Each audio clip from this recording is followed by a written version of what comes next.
أعوذ بالله من الشيطان الرجيم پناہ مانگتا ہوں اللہ کی شیطان مردود سے۔ بسم اللہ الرحمن الرحیم شروع کرتا ہوں اللہ کے پاک نام سے جو بہت بڑا مہربان نہایت رحم والا ہے۔ يسألونك عن الشهر الحرام قتال فيه قل قتال فيه كبير وصد عن سبيل الله وكفر به والمسجد الحرام وإخراج أهله منه أكبر عند الله والفتنة أكبر من القتل ولا يزالون يقاتلونكم حتى يردوكم عن دينكم إن استطاعوا ومن يرتد منكم عن دينه فيمت وهو كافر فأولئك حبطت أعمالهم في الدنيا والآخرة وأولئك أصحاب النار هم فيها خالدون إن الذين آمنوا والذين هاجروا وجاهدوا في سبيل الله أولئك يرجون رحمة الله والله غفور رحيم۔ لوگ تو سے حرمت والے مہینوں میں لڑائی کی بابت سوال کرتے ہیں تو کہہ دو ان میں لڑائی کرنا بڑا گناہ ہے، لیکن اللہ کی راہ سے روکنا، اس کے ساتھ کفر کرنا اور مسجد حرام سے روکنا اور وہاں کے رہنے والوں کو وہاں سے نکالنا، یہ اللہ کے نزدیک اس سے بھی بڑا گناہ ہے۔ یہ فتنہ قتل سے بھی بڑا گناہ ہے۔ یہ لوگ تم سے لڑائی بڑھائی کرتے ہیں رہیں گے یہاں تک کہ اگر ان سے ہو سکے تو تمہیں تمہارے دین سے مرتد کر دیں، اور تم ان میں سے جو لوگ اپنے دین سے پڑ جائیں اور اسی کفر کے حالت میں مریں، ان کے اعمال دینوی اور آخروی سب غارت ہو جائیں گے۔ یہ لوگ جہنمی ہوں گے اور ہمیشہ ہمیشہ جہنم میں ہی رہیں گے۔ ایمان لانے والے، ہجرت کرنے والے، اللہ کی راہ میں جہاد کرنے والے ہی رحمت اللہ کے امیدوار ہیں۔ اللہ تعالیٰ بہت بخشنے والا، بہت مہربانی کرنے والا ہے۔ اس آیت کریمہ کا تفسیر ابن کثیر نے اس طرح کی ہے کہ رسول پاک صلی اللہ علیہ وسلم نے ایک جماعت کو بھیجا اور اس کا امیر حضرت ابو عبیدہ بن جراح رضی اللہ تعالیٰ عنہ کو بنایا۔ جب وہ جانے لگے تو حضور پاک سے جدائی کا صدمے سے رو دیے۔ آپ نے انہیں روک لیا اور ان کے بدلے حضرت عبداللہ بن اجش رضی اللہ تعالیٰ عنہ کو سردار لشکر مقرر کیا اور انہیں ایک خط لکھ کر دیا اور فرمایا کہ جب تک لتن نخلا نہ پہنچو اس خط کو نہ پڑھنا، اور وہاں پہنچ کر جب اس مدنوز کو دیکھو تو ساتھیوں میں سے کسی کو اپنے ساتھ چلنے پر مجبور نہ کرنا۔ چنانچہ حضرت عبداللہ رضی اللہ تعالیٰ عنہ اس مختصر سی جماعت کو لے کر چلے۔ جب اس مقام پر پہنچے تو فرمان نبی صلی اللہ علیہ وسلم پڑھا اور پڑھ کر کہا، میں نے حضور کے فرمان کو پڑھا اور میں فرمان برداری کے لیے تیار ہوں۔ پھر اپنے ساتھیوں کو پڑھ کر سنایا، واقعہ بیان کیا۔ وہ شخص تو لوٹ گئے لیکن سب ساتھ چلنے کے لیے آمادہ ہو گئے۔ آگے چل کر ابن حضرمی کا کافر کو انہوں نے پایا، چونکہ یہ علم نہ تھا کہ جمادی الاخر کا یہ آخری دن ہے یا رجب کا پہلا دن ہے۔ انہوں نے اس لشکر پر حملہ کر دیا۔ ابن حضرمی مارا گیا اور صحابہ رضی اللہ تعالیٰ کی یہ جماعت وہاں سے واپس ہوئی۔ اب مشرکین نے مسلمانوں پر اعتراض شروع کیا کہ دیکھو انہوں نے حرمت والے مہینوں میں لڑائی کی اور قتل بھی کیا۔ اس بارے میں یہ آیت اتری۔ ابن ابی حاتم ایک اور روایت میں ہے کہ اس جماعت میں حضرت عمار بن یاسر رضی اللہ تعالیٰ عنہ، حضرت ابو حذیفہ رضی اللہ تعالیٰ عنہ، حضرت سعد بن ابی وقاص، حضرت عتبہ بن غزوان، سلمہ، حضرت سہیل بن بزا اور حضرت عامر بن فہرہ اور حضرت واقد بن عبداللہ رضی اللہ تعالی عنہ تھے۔ بطن نخل پہنچ کر حضرت عبداللہ حبیش رضی اللہ تعالیٰ نے صاف فرما دیا تھا کہ جو شخص شہادت کا آرزو مند ہو وہی آگے بڑھے۔ یہاں سے واپس جانے والے حضرت سعد ابن وقاص عتبہ رضی اللہ تعالیٰ عنہ تھے۔ ان کے ساتھ نہ جانے کی وجہ یہ ہوئی تھی کہ ان کا اونٹ گم ہو گیا تھا، جس کے ڈھونڈنے میں وہ رہ گئے۔ مشرکین میں حکم بن کسان، عثمان بن عبداللہ وغیرہ تھے۔ حضرت واقد کے ہاتھوں عمرو قتل ہوا اور یہ جماعت مال غنیمت لے کر واپس لوٹی۔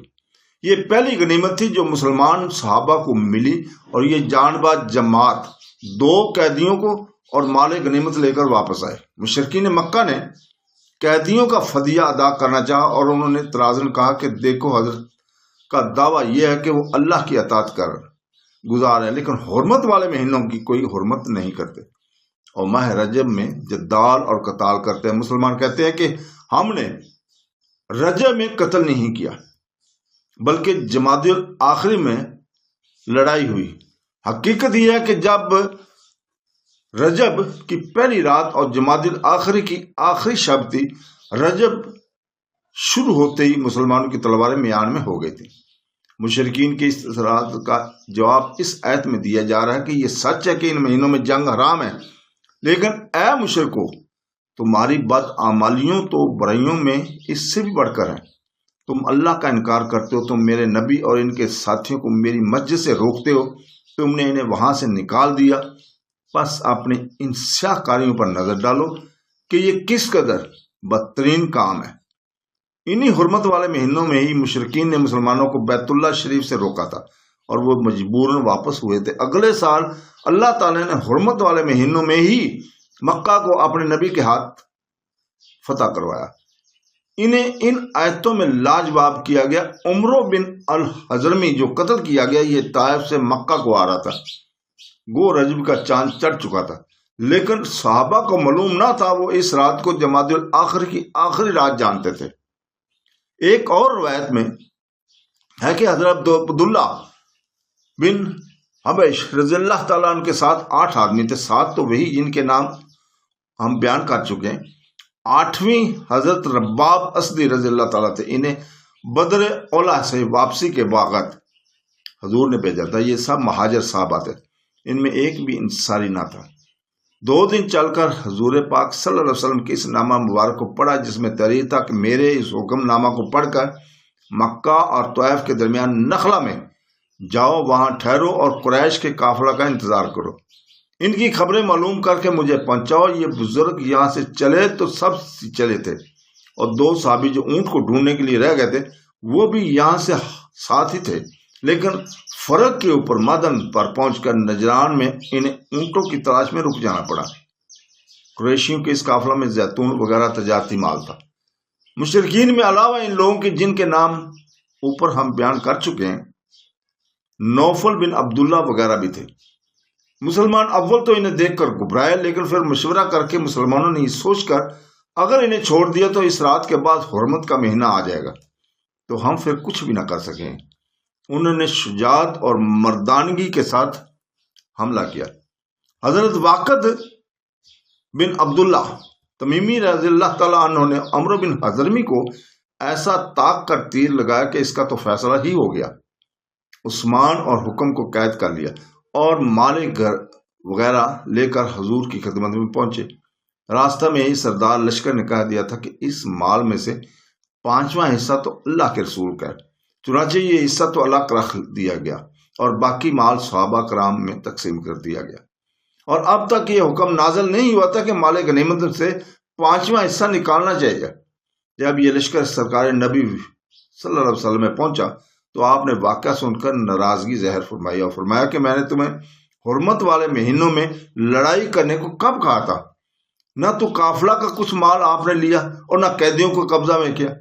حضور کے اس قول اور فعل سے یہ مسلمان سخت نادم ہوئے، اور اپنی گنہگاری کا انہیں یقین ہو گیا کہ پھر وہ اور مسلمانوں نے بھی انہیں کچھ کہنا سنا شروع کر دیا۔ ادھر قریشیوں نے تانا دینا شروع کیا کہ حضور پاک صلی اللہ علیہ وسلم اور آپ کے صحابہ حرمت والے مہینوں میں بھی جدال اور قتال سے باز نہیں رہتے۔ دوسری جانب یہودیوں نے ایک بدفعلی نکالی چونکہ عمروں قتل کیا گیا تھا۔ انہوں نے کہا کہ لڑائی پر رونق اور خوب زور شور سے لمبی مدت تک ہوگی۔ اس کا باپ کا نام حضرمی تھا، اس نے انہوں نے فال لی کہ حضرت الحرب وقت لڑائی کا آ پہنچا۔ قاتل کا نام واقد رحمت اللہ تھا، جس سے انہوں نے کہا کہ الحرب لڑائی کی آگ بڑے کٹھی، لیکن قدرت نے اسے برعکس کر دیا اور نتیجہ تمام تر مشرکین کے خلاف رہا۔ اور ان کے اعتراض کے جواب میں یہ آیت نازل ہوئی کہ اگر بالفرض جنگ حرمت والے مہینے میں ہوئی بھی ہو تو اس میں بدترین تمہاری سیاہ کاریاں موجود ہیں۔ تمہارا یہ فتنہ کہ تم دین اللہ سے مسلمانوں کو مرتد کرنے کی اپنی تمام امکانی کوششیں کر رہے ہو، یہ اس قتل سے بھی بڑھ کر ہے، اس قتل سے بھی بڑھ کر ہے۔ اور تم نے تو اپنے کاموں سے رکتے ہو، نہ توبہ کرتے ہو اور نہ ان پر نادم ہوتے ہو۔ ان آیت کے نازل ہونے کے بعد مسلمانوں نے اس رنج و غم اور افسوس سے نجات پائی۔ حضور پاک صلی اللہ علیہ وسلم نے قافلہ اور قیدیوں کو اپنے قبضہ میں لے لیا۔ قریشیوں نے پھر آپ صلی اللہ علیہ وسلم کے پاس قاصد بھیجا کہ ان دونوں قیدیوں کا فدیہ لے لیجیے، مگر آپ نے فرمایا کہ میرے دونوں صحابی سعد بن ابی وقاص اور عتبہ بن غزوان رضی اللہ تعالی عنہ جب آ جائیں تب آؤ، مجھے ڈر ہے کہ تم انہیں ایذا پہنچاؤ۔ چنانچہ جب وہ آ گئے تو آپ نے فدیہ لے لیا اور دونوں قیدیوں کو رہا کر دیا۔ حکم بن کیسان رضی اللہ تعالیٰ عنہ تو مسلمان ہو گئے اور حضور کی خدمت میں ہی رہ گئے، آخر بیر معونہ کی لڑائی میں شہید ہوئے۔ ہاں، عثمان بن عبداللہ مکہ واپس گئے اور وہی کفر میں ہی مرا۔ ان غازیوں کی یہ آیت سن کر بڑی خوشی ہوئی اور حضور کی ناراضگی کی وجہ حرمت والے مہینوں کی بے ادبی کے سبب سے دوسرے صحابہ کی چشمک کی بنا پر کفار کے طعنہ کے باعث جو رنج و غم ان کے دلوں پر تھا سب دور ہو گیا۔ لیکن اب یہ فکر پڑی کہ ہمیں آخروی اجر بھی ملے گا یا نہیں، ہم غازیوں میں بھی شمار ہوں گے یا نہیں۔ جب حضور پاک صلی اللہ علیہ وسلم سے سوالات کیے گئے، اس کے جواب میں یہ آیت نازل ہوئی جس کا ترجمہ ہے، اور ان کی بڑی بڑی امیدیں بند گئیں اسلام اور کفر کے مقابلے میں۔ کافروں میں سب سے پہلے ابن حضرمی مارا گیا۔ کفار کا بابا حضور صلی اللہ علیہ وسلم کی خدمت میں حاضر ہوا اور سوال کیا کہ کیا حرمت والے مہینوں میں قتل کرنا جائز ہے؟ اس پر یہ آیت نازل ہوئی تھی۔ یہی مال غنیمت تھا جو سب سے پہلے مسلمانوں کے ہاتھ لگا، اور سب سے پہلے 5واں حصہ حضرت عبداللہ بن حبش نے ہی نکالا جو اسلام میں باقی رہا، اور حکم الہی بھی اسی طرح نازل ہوا، اور یہی 2 قیدی تھے جو سب سے پہلے مسلمانوں کے ہاتھ اسیر ہوئے۔ اس واقعہ کو ایک نظم میں بھی ادا کیا گیا۔ بعض تو کہتے ہیں کہ یہ اشعار حضرت ابو بکر صدیق رضی اللہ تعالیٰ عنہ کے، لیکن یہ بھی کہا گیا کہ یہ اشعار عبداللہ بن حبش کے ہیں جو اس مختصر سے لشکر کے سردار تھے۔ اللہ ان سے خوش ہو۔ صدق اللہ العظیم۔